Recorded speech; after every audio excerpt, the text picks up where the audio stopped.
ओम श्री साई राम। श्री सत्य Sai speaks volume 2 page 69 में भगवान श्री सत्य साई बाबा की अमृत वाणी। स्वामी कहते हैं, मैं अब उन सीमाओं के साथ आया हूँ जिनकी इस समय आवश्यकता है। भगवान के 3 प्रमुख कार्य हैं, सृष्टि, पालन और संहार। ये भगवान के स्वाभाविक गुण हैं। उनके सभी संकल्प पवित्र, सात्विक तथा विश्व की रक्षा और कल्याण के लिए होते हैं। मेरा आनंद मेरा अपना है, मेरी प्रेरणा मेरी अपनी है। मैं किसी की पसंद या नापसंद के अनुसार कार्य नहीं करता और ना ही उन पर ध्यान देता हूँ। मैं प्रत्येक व्यक्ति और प्रत्येक वस्तु का साक्षी हूँ।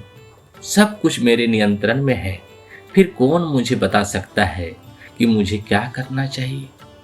कुछ ही वर्षों में, जिन्हें उंगलियों पर गिना जा सकता है, तुम सब अनुभव करोगे कि मैं समस्त शक्तियों का मूर्त स्वरूप हूँ।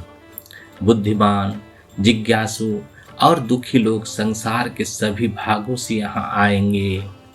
दृढ़ विश्वास बनाए रखो और कहो, चाहे मुझे आपसे बाहरी रूप में कोई फल प्राप्त हो ना हो, मैं आपको कभी नहीं छोड़ूंगा। जब दुख आए तो निराश होकर भगवान से दूर मत हो जाओ और उन्हें दोष मत दो।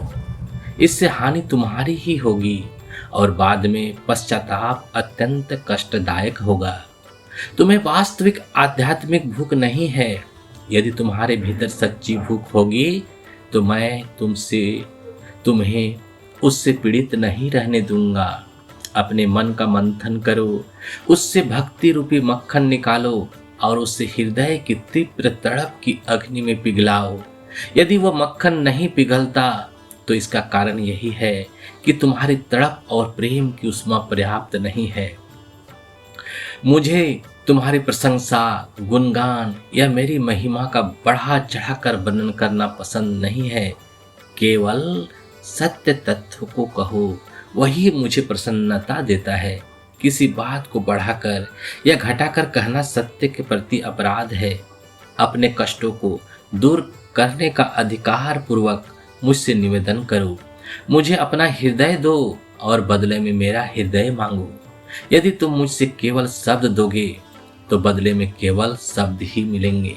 याद रखो, मैं तुम्हें वही देता हूँ जो तुम वास्तव में मांगते हो। ओम श्री साई राम। जय जय साई राम।